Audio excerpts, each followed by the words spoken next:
Bulletproof Selling. My name is Sean Rhodes, and I'm the Chief Sales Architect and author of the book Bulletproof Selling, a guide for systemizing sales on the battlefield of business. Now, here we believe that hope is not a sales strategy. So we're here as often as we can to help you increase the performance of your salespeople, the results of your pipelines, and of course, the results of your team.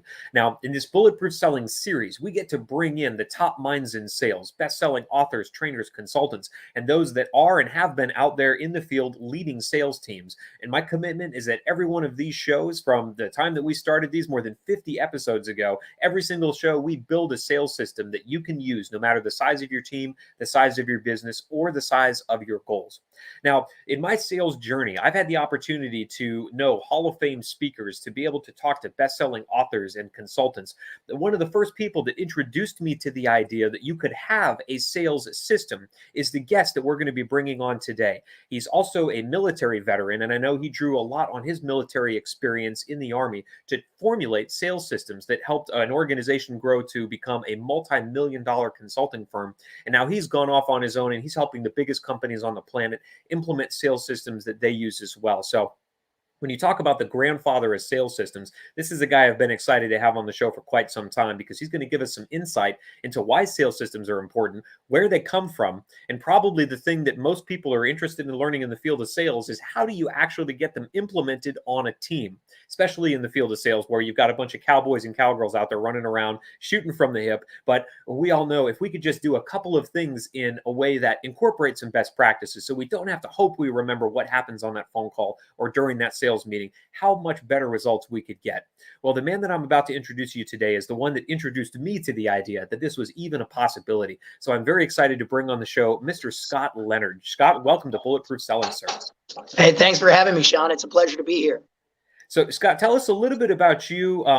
Let's start off with your military experience, how that got you into the field of sales, a little bit about where you began to realize that in order to rein in all of these cats that we call salespeople, they were going to have to, come into some kind of a system. Talk to us a little bit about your sales journey that got you to where you are today. Well, it's funny that, you start with the military. I often think about the fact that I come from a multi-generational military family. And I probably didn't realize it, but I was 5 or 6 and I was already working and living in a system, right? Oh, wow. Because when we got up on Saturday mornings, there was a whiteboard downstairs and every kid's name was on it. And there were the chores, and they were prioritized and sequenced by what was most important and what had to be done. And then I got in the military and I thought, gosh, a lot of this feels very familiar.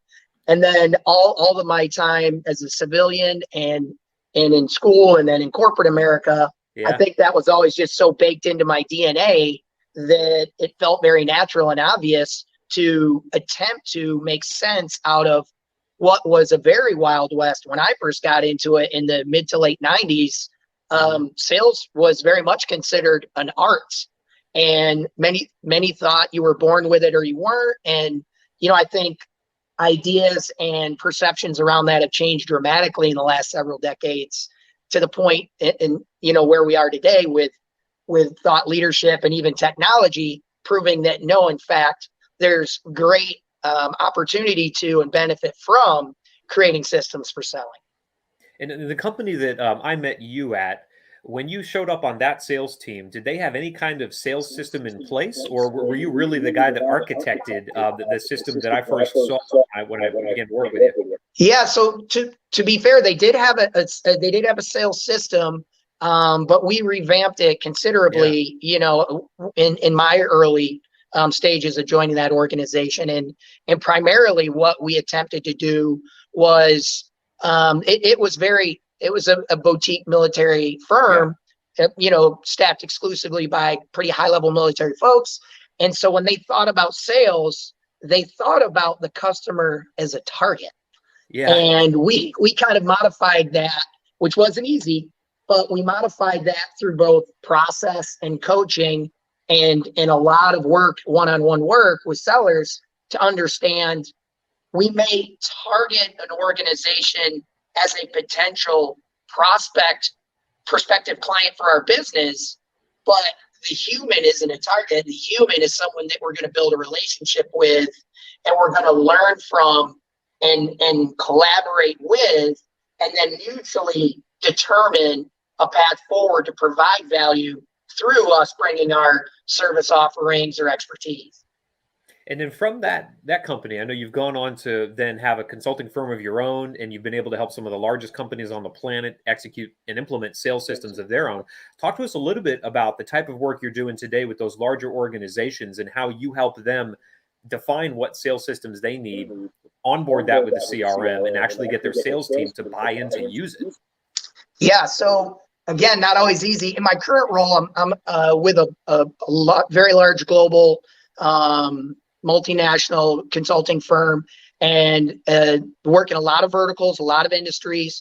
I'm primarily in tech, I think specifically because the growth rate is so high, and frankly, it's so frenetic. It's so fast that think about a funding round and thinking about a founder getting 35 or $150 million. But with that amazing capital raise come amazing expectations, right? And so growing beyond individuals' capabilities requires what? Requires scale and sustainability. How are you going to do that without systems and processes? So folks like that are really in need of the capability that we can bring to bear. And we do so primarily through looking at, first of all, always starting with the strategy and aligning with their primary objectives, which are always about growth, excuse me, but growth with what leading and lagging indicators, and then really building a solution, architecting a solution that will not only achieve the strategic objectives and align to their ability to predetermine and post-record leading and lagging indicators, but also do all the other things that aren't less important. They're just as or more important. Developing their people, developing a culture, making the place somewhere that very high worth individuals want to bring their talents to bear, and ensuring that the client feels the same way.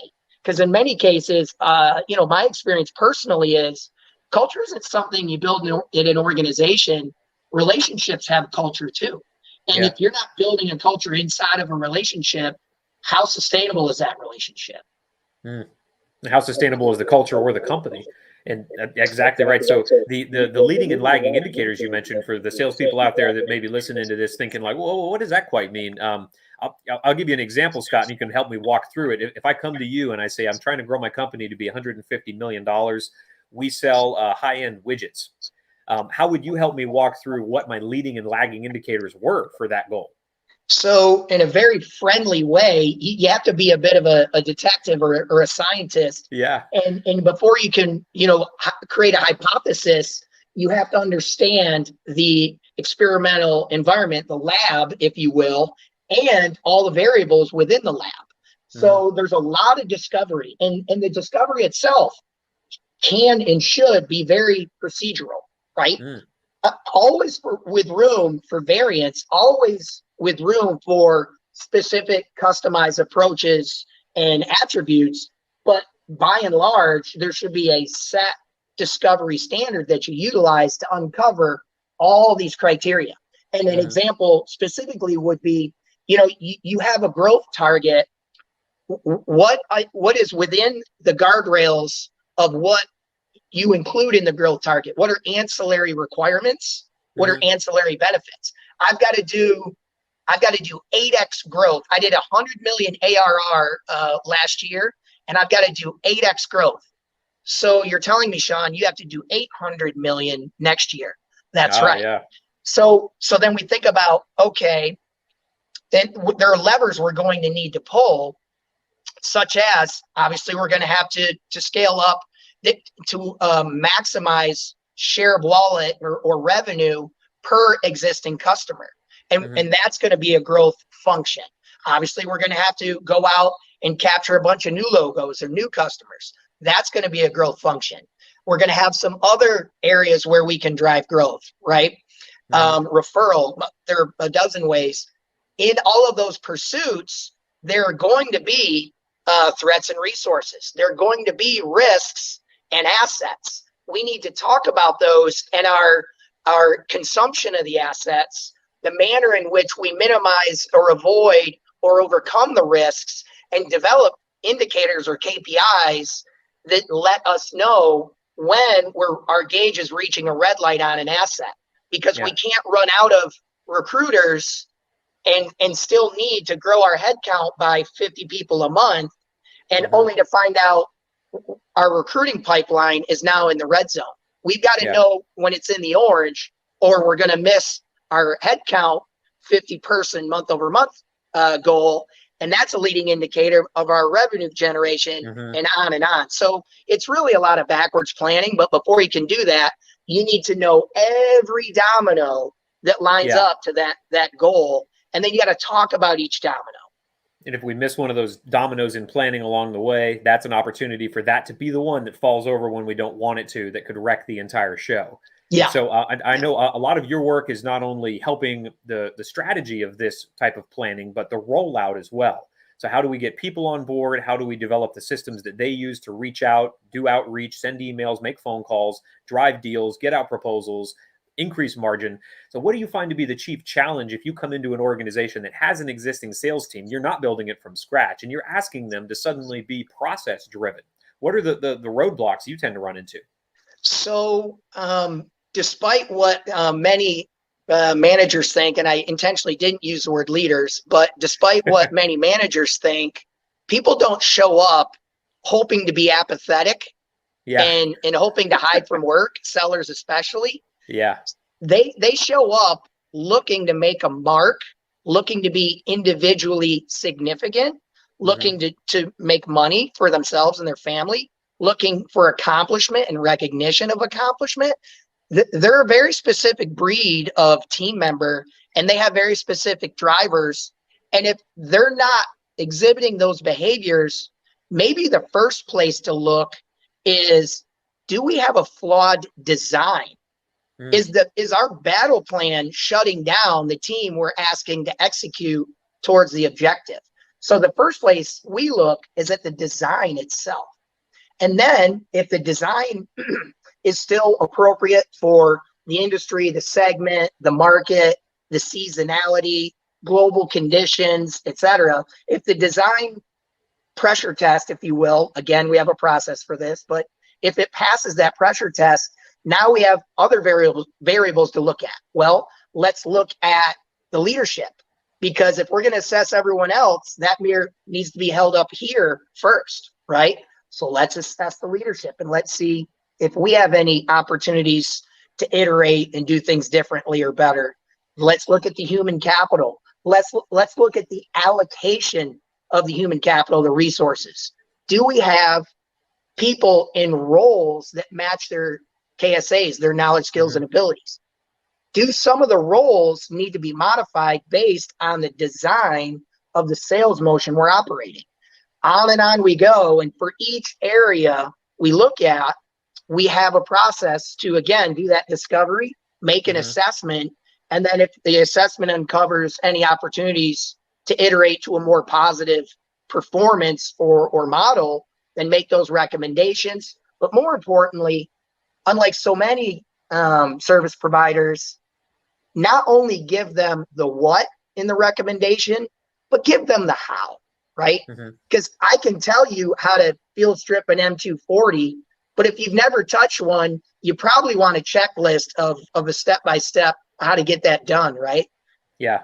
And let's talk about building those checklists out, because those are essentially the processes and the systems that you and I know create such great success for the salespeople that use them. So as the work has gone on for you over the last couple of years, and you've gotten to work with so many large sales teams, if there was one area that you feel like salespeople are relying on hope a little more than they should in their jobs, in their careers, in their processes, what is that area that you find you continually have to address with teams when you go in there and you're helping them develop this overarching view that, hey, you can actually operate, be more present with your customers with these systems and processes that we can help you build? So where's that area of hope that you find most salespeople are tending to rely on when they really shouldn't? Yeah, so to me, it really boils down to a two-part answer. There's an operational answer and there's a psychological answer. Yeah. The operational answer is they're hoping that they're going to use the same tools, the same technology. They're going to use a lot of the same habits. What they're hoping is they're just going to be better at using all the things they're using. And being tool reliant, being technology reliant, being reliant on a process that's not working, we all know pick your metaphor, that's unlikely to have a high probability of success. Right. Underneath all of that, so the first answer operationally is you need to be willing to have a realistic assessment of all your operational components and making real-time significant adjustments, which is going to take work. It's going to take learning. You won't be on cruise control when you're doing multiple things different simultaneously at the start of a month when you missed last month, or at the start of a quarter when you missed last quarter. But underneath all that, there's got to be a psychological willingness to be accountable, to take ownership that no one's going to come do this for me. Yeah. Right. And that's not easy for salespeople because they're willing to do a lot of things, but they're not always willing to look in the mirror and say, I'm doing it wrong. It's on me to figure out how to fix it. And then it's on me to fix it and raise my hand and ask for help when the things I need to fix are outside my locus of control or my bailiwick. So in that two-part answer, it's really the operational assessment. And then I can't hope that someone will figure this out, and I can't hope that someone will take responsibility. I've got to figure it out. I've got to do the heavy lifting of reworking processes, tools, people, what have you. And I've got to be not only accountable, but I've got to persevere because it's going to require some heavy lifting. And I've got to also have humility to raise my hand when it's outside my locus of control and ask for help. So I always make this akin to having to up armor a vehicle inside of the military. And I know you experienced this many times yourself, where you'd go into a situation and you'd have, soft back Humvees, and you realize very quickly bullets are flying through these things. Probably not the best piece of equipment. So let's strap some steel plates on there. Well, now our equipment just got heavier. We can't maneuver the same way. We need larger engines, bigger tires. So now instead of using Humvees, we're using MRAPs or LARs, all kinds of other things that we can bring to bear in the situation. But as you mentioned, we've got to, admit that we have a problem, that we're not performing to our optimal capability. And then we've got to maybe change, in addition to that, the operational systems that we're using. So I'd love to build a sales system with you, because I think it would be helpful for how to up armor our sales process and our psychology. So I'm going to try to double tap this and get both of them done at once. So from your perspective, and we talk about systems, we've come up with this acronym here at Bulletproof Selling. When we use systems, all we're doing is trimming hope away from a sales strategy. And I know in large part, that's the work that you get to do. So we use this acronym TRIM, T-R-I-M, to develop any system. Now, the T in TRIM is the trigger element. At what point do I know I need to up armor my psychology or my operational sales processes, or both? Is it when I don't make number? Is it when I have a bad buyer meeting that I know I could have done something to influence differently? What is that triggering event that forces me to sit down and be like, I need to use this system? So for an individual seller with an individual goal, be it monthly, quarterly, what have you, typically, let's say it's a monthly goal, it's on the 29th, right? Yeah. Okay. And hope's waning, and it's time to recognize. But a much better individual seller, and certainly an expectation of a sales leader, is I have a forecast. And if I'm off my forecast more than 10%, it's not a warning signal. It's a clear indicator that I need to make a change. I need to address this. Yeah. And if I'm hoping that my 10% will get caught up somewhere, it's there again. I deal in the world of probabilities. There's a low probability that 10% is going to fix itself. And that's halfway through the month. So let's say my growth is 40% inside of a month, so 10% a week. So if I'm in week 2 and I'm already 10% behind, that's when that red flag needs to raise for me. Yeah, I would say 10% to forecast. So honestly, if I'm a sales leader and I've got let's say I have a 300-person global sales team, and we're selling a product in 55 languages, in 150 countries, and let's say I have a 6-month forecast. If I'm in day 6 of my 6-month forecast and I'm at 8%, I'm monitoring and I'm thinking, but I'm not directly addressing. I'm communicating to my directors, but I'm making sure they're aware of what I'm aware, and I'm asking for information, but I'm not asking for a decision or a change. On day 7, when I go from 8% to 10%, I'm still only day 7 into a 180-day forecast, but I'm now at 10%. I now have to make a change. Ah, gotcha. Okay. And so that's the triggering element, either individually or as an organization. So the R in trim is making this a repeatable process so that I can take this procedure, if you will, and use it time and time again. So what are the steps? So we try to limit it to about 5, maybe 10 if we really want to get crazy. But I think you and I could get this done in 5 steps because, of course, there's going to be a lot of tactics underneath it. But what are those 5 strategic steps I need to walk myself or my team through if I have to up armor my sales process and suddenly get better quickly? So first, your analytics. Confirm you know what you think you know. Don't be the general 2 miles behind the front line that has all the answers. So confirm your analytics. How do you do that? You go to your leaders, have them go to their teams, have them go to the individual sellers, and confirm, are we here at day 7 in a 180-day cycle, 10% off of our forecast? Quickly, post confirmation, get that communication back. Now it's time to collaborate.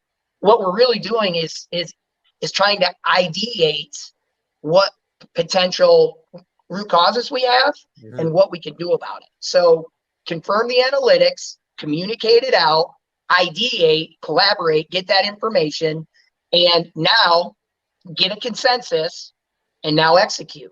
So in 5 quick steps, we went from thinking we have an issue to confirming, ideating, collaborating, getting consensus, and beginning to execute. Now we just have to iterate a monitoring to see, have we made it better or worse? And believe me, sometimes we do make it worse. And that's the I in trim, which is making sure this thing is improvable. So not only as a system, but also that it is making a difference, making a change. Because if I have 6 months to make this work, and I'm one of those leaders that has the foresight to, on day 8, begin to make a change. I know most leaders, and I'm sure you see this as well, they'll wait till halfway through this sales cycle to be like, oh, wow, we're really off. You got a lot of ground to make up if you're 3 months in, if you're halfway through, basically, right? So if we're doing this early, which is great, we've got the trigger, we've got making it repeatable. Now, what do I need to do to actually improve this as we go? Not necessarily measure it, because that's the M in trim, to actually measure results, but what are the things I need to be iterating, making sure that we execute on, so that I don't go 3 months thinking that this thing is taking care of itself when really it hasn't? So one of the mentors that I learned a lot from in a previous life was an admiral in the Navy, and he had a catchphrase that I've just worn out over the years, and it's be brilliant at the basics. So how do we improve? All the things that we did to confirm and collaborate and gain consensus and go execute. The big part of executing isn't the 80%, right? It's that last 20. It's the 2 extra push-ups. It's the 1 extra mile. It's the attention to detail. And that comes from getting close to where the work is. So how do we know that improvement is happening? I'm in the field. I'm on a Zoom call at 2 a.m. because I've got a sales leader having a sales team meeting with a team in Japan.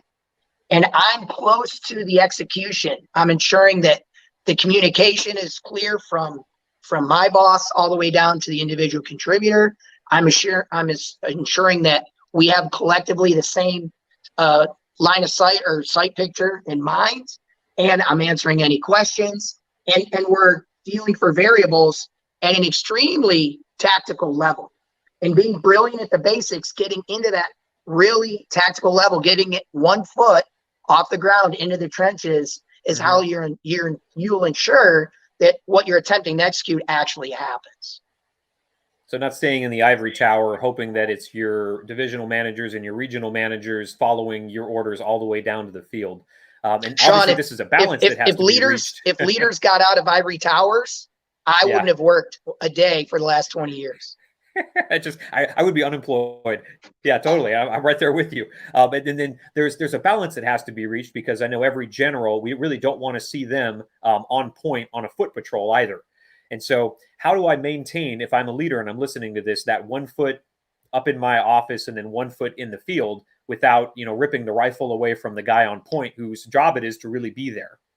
Correct. So as a leader, if I'm doing my subordinate's job, I've not developed my people well, which is a key component of leadership. Yeah. So to your point, if I need to interject myself, it's around communicating vision.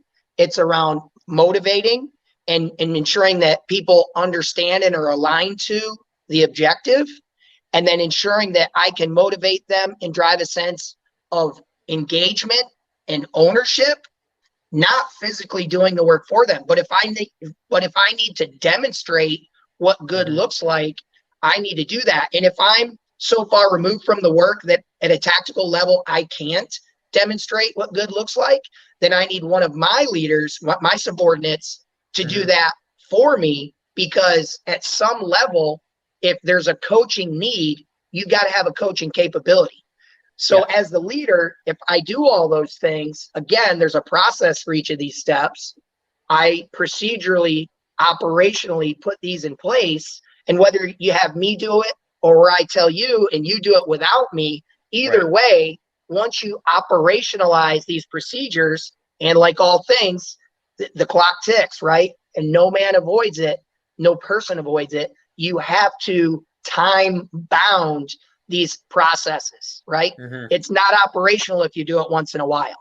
So once you have all the processes, you time bound them into a schedule, and you iterate that with rigor and discipline over time.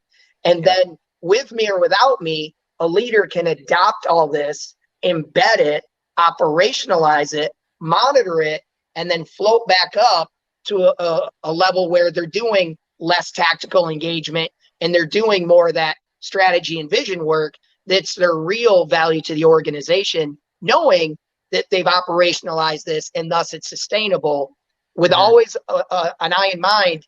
Sustainable at your current steady state doesn't mean it's scalable if you need to grow. And in the world I develop, the world where I operate, growth is a constant. So sustainability is one thing, but sustainability without scalability equals sustainable for not very long. Right. And I love the quote that you gave us just now, where if it's not happening all the time, it's not operational, right? If it's just occasional, it's not operational. I think were your words. That's just brilliant. But that's absolutely true. It applies to every sales process, which is why so much of the work you and I do, of course, is capturing what is working and making sure it becomes operational. So we've got our trigger, repeatable, and provable. Now we're moving into measurable, because I do need to make sure this thing is working with hard objective metrics. Now, I imagine that part of this is going to be going back to the trigger and figuring out, how far off was I on my sales forecast? Have we made that ground up, or are we on track to do that? What else do I need to be measuring in this uparmor system to make sure that I am continually getting better and revamping my processes? So let's say, our trigger was we were 10% off a forecast on day 8 of a 180-day cycle. We're now at day 15. We're exactly on forecast. We're 1% above forecast. Great. We're all set. Let's go hit the golf course. Wrong. Yeah. Because with every effort, with every expenditure, there are consequences. What assets have we utilized? What assets have we depleted? Are they replenishable? If they are replenishable, do we have the capacity to replenish them? We have to answer a whole bunch of questions, and we need to know that the benefit, the cost that came with that benefit, are bearable. And if they're not, we're at 1% above goal. We made an 11% swing in X amount of days a week. Yay, me, the sales leader. Dead wrong if you did it at the expense of your team. Right. Because just like it's not sustainable if it's not scalable in a world where you're growth driven, if it's not sustainable, if it's not scalable, it's not sustainable or scalable if it comes at the price of your people. And oh, by the way, if it's coming at the price of your people, not only are you in trouble regarding your inability to be sustainable and scalable, you've got a bigger problem because you've got a cultural issue. If you're achieving goals at the expense of your people, you are not going to be in business very long. Love it. So it's to make sure that we're not over depleting our resources, or if we are taxing them heavily, how do we make sure that we're backfilling that with even not necessarily personnel? I know the option is there for every company to just go hire more people. Then you got to train them, you got to do a bunch of other things, but to also make sure that they're getting time off, that they're getting recharged, they're getting that motivation or compensation. It's going to allow them to continue performing at that new level of performance that you've set for them. So I love that. We've got that 100%. And in place. Also the leader has to put that mirror back up here, because maybe we fixed it and we went from 10% down to 1% over. That 11-point swing was amazing. We taxed our people. We replenished them through, care and feeding, PTO, incentives. We did all sorts of things. But what if the true root cause was an inefficiency? Because as a leader, I've overlooked a design component that's inefficient, and I have people doing heavy lifting when they could be doing light lifting to achieve the same goal. So again, don't pat yourself on the back as a leader and go to the golf course. Be accountable to yourself and be accountable to the people that you serve, and ask yourself if your strategy needs tweaking, if your design is inefficient, and fix those things and be accountable. And that way, maybe you don't have to ever reassess at that point, are we that far behind? Because we fixed the root problem in our last iteration. Yeah. What's the old saying? I have found the enemy and he is I. Yeah. I love it, man. So thank you so much for hopping on and building that sales system with us. Now, I know you're very active on LinkedIn, but you got a couple of other initiatives and stuff going on in your life. How do people find out more about you, about your background and what you're doing? How do people connect? Yeah, you can always find me on LinkedIn, Scott Leonard. My current organization is Accenture. They're an amazing organization. As I said, they're global, they're massive, they're best in class for the work that we do. And I also do some pro bono work, and I'm always, I'm just interested in this entire industry and this function, selling, because I think selling less about you and I getting together and coming up with something and me selling it to you and I get money. I think of it more as you and I collectively attacking a problem and fixing it. And out of that benefit is value, and that value is shared amongst us. And from that perspective, I'm interested in any part of a workforce engagement. I'm interested in anything that resembles that modality. So you can probably find me doing all sorts of things that you think probably have nothing to do with selling. But if you think about mutual solutioning for a mutual benefit that we both share, that opens up the world to a host of pursuits. Awesome, man. Well, thank you so much for sharing that. I'll make sure that everybody has the ability to link up with you and follow you as well, because you've got a lot of great things going on.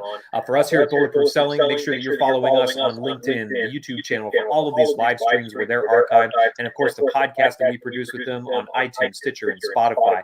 And for more sales systems to help you replace hope with certainty in your pipelines and teams, check out the free resources that are constantly being updated over at bulletproof-selling.com. Well, Sean Rhodes here. It's been a pleasure serving you alongside the grandfather of sales systems, Mr. Scott Leonard. Scott, let's get out there and make selling bulletproof. Have a great day, Sean. Thanks, everyone.